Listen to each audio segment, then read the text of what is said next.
बाबर आजम, साइम अयूब और शान मसूद को Pakistan cricket board ने उस कैंप में नहीं बुलाया जो ऑस्ट्रेलिया के खिलाफ उस सीरीज से कबल ट्रेनिंग करेगा।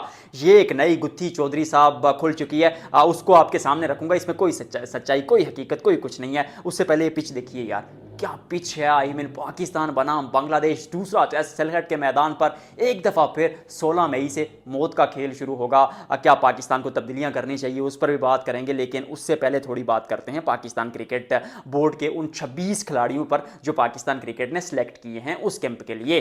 बाबर आजम नहीं है, शाहीन शाह अफरीदी नहीं है, शान मसूद नहीं है, सर पता है मुझे। और इस पर इतनी आप वावेला करके क्यों मीडिया पर खबरें चला रहे हैं। वो जो खिलाड़ी हैं वो बांग्लादेश सीरीज में ऑलरेडी आपको इस वक्त एक्शन में नजर आ रहे हैं, जहां पर वो टेस्ट सीरीज खेल रहे हैं। ठीक हो गया, समझ आ गई आपको। तो वो जब स्क्वाड के साथ वहां पर मौजूद हैं तो वो ट्रेनिंग कैंप में उनका आना जरूरी नहीं है। वो खिलाड़ी आपको जो सुपरस्टार्स हैं, जो बड़ी कदकाठी के खिलाड़ी हैं, जो बिग जायंट्स हैं, वो आपको डायरेक्ट ऑस्ट्रेलिया के खिलाफ उस सीरीज से कबल वो एक हफ्ता पहले ज्वाइन करेंगे। क्योंकि उनका जो मैच है पाकिस्तान और बांग्लादेश का 16 मई से 20 मई तक एक मैच है। तो वो 20 मई को फ्री होंगे, 21-22 मई को पाकिस्तान आएंगे, एक दो दिन घर गुजारेंगे और फिर 30 मई से सीरीज है।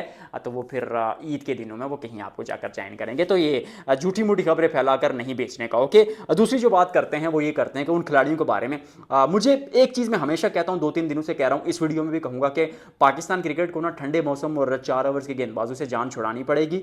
और पाकिस्तान क्रिकेट को एसी वाले खिलाड़ियों और 2 नो लुक छक्के मारकर पाकिस्तान टीम में आने वालों, वो लीग की परफॉर्मेंस पर हीरोज बनने वालों, पीएसएल की बुनियाद पर टीम बनाने वालों। Nothing against PSL, I love that league, Pakistan का ब्रांड है, कंप्रोमाइज उस पर बनता ही नहीं है। लेकिन उसकी बेस पर आप पाकिस्तान टीम नहीं बना पाते। और जब डोमेस्टिक की बेस पर आप पाकिस्तान टीम बनाते हैं तो आपने अब्दुल्ला फजल को देखा, आपने अजान अवैस को देखा, लड़कों ने जान झोंक दी पाकिस्तान के लिए, लड़ाई लड़ी है पाकिस्तान की बका की और पाकिस्तान को उम्मीद दिलाई। That's what happens when you give respect to the domestic cricketers. क्योंकि डोमेस्टिक बट्टी में पका हुआ खिलाड़ी धोखा नहीं देता आपको। तो जो खिलाड़ी है पूरी लिस्ट आपने देख ली, मैं एक एक का नाम लूंगा नहीं, क्योंकि फालतू टाइम ना आपके पास है ना मेरे पास है। और आप मुझे देख क्यों रहे, क्योंकि मैं आपको सबसे अलग तजिया देता हूं, सबसे अलग चीज़ें देता हूं। तो मुझे पर्सनली ऐसा लगता है कि पाकिस्तान क्रिकेट को अब सोचना चाहिए 10 साल आगे का। अभी आप हार रहे हैं, बाबर के साथ भी हार रहे हैं, रिजवान के साथ भी हार रहे हैं, शाहीन शाह अफरीदी के साथ, शान मसूद, मैं किसी खिलाड़ी के अगेंस्ट नहीं हूं, मैं बहुत बार ये चीज़ कह चुका हूं। मैं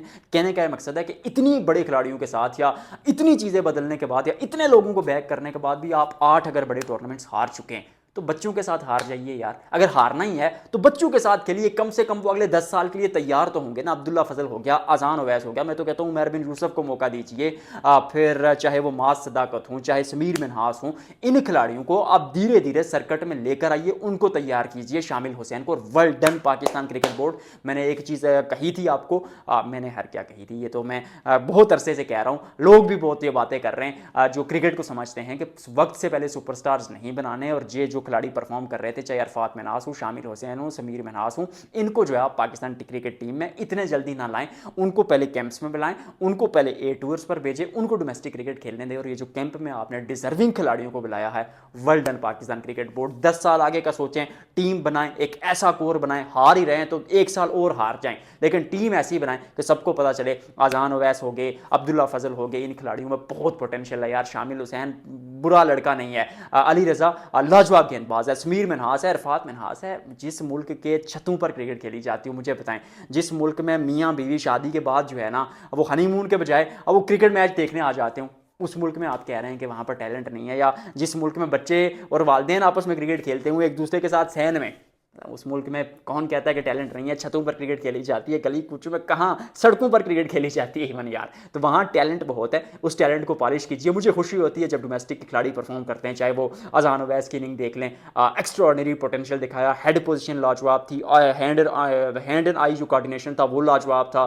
फिर उसके बाद जो गैप्स में खेलना था, लेट खेलना, और अब्दुल्ला फजल में वो जो टेम्परामेंट है, बाएं हाथ का ये बल्लेबाज खड़ा रहता है, लड़ता रहता है, झगड़ता रहता है, रन्स बने ना बने वो पेशेंस दिखाता है। वो वहां पर एक वो जिस तरह वो जो आप एक जिद होती है ना आपकी कि ये काम करना ही करना है, वो जिद दिखाता है खिलाड़ी पिच पर। दैट्स व्हाट हैपेंस जब डोमेस्टिक क्रिकेट के खिलाड़ी, क्योंकि वो 4 डे क्रिकेट खेल कर आए होते हैं, वो ठंडे मौसम 4 ओवर्स के या ठंडे मौसम 20 से रन के खिलाड़ी नहीं होते, वो 2 नो लुक छक्के मारकर टीम में नहीं आए होते, वो वक्त से पहले सुपरस्टार्स बने नहीं होते। तो उनको मौका दीजिए। और फिलहाल 2027 का वर्ल्ड कप है, तो मैं एक बार फिर मजबूरी में यही कहूंगा कि जिन खिलाड़ियों को इतना अरसे से बैक करते हुए आए, पाकिस्तान क्रिकेट की खोई हुई विरासत वापस लेकर आने के लिए एक मौका और दीजिए। खासतौर पर बाबर फॉर्म में आए, आई लव दैट प्लेयर, बहुत world class out class player है। तो उनके साथ शाहीन शाह, अफरीदी, रिजवान, एक टूर्नामेंट शायद आप मजीद बैक करेंगे क्योंकि आज ज़्यादा वक्त है नहीं ओडीआई वर्ल्ड कप में। तो ओडीआई वर्ल्ड कप का तो ठीक है, पर T20 और इन फ्यूचर प्रोसेस जब आप आगे जाएंगे तो शायद चीज़ें बदलने का वक्त आ चुका है।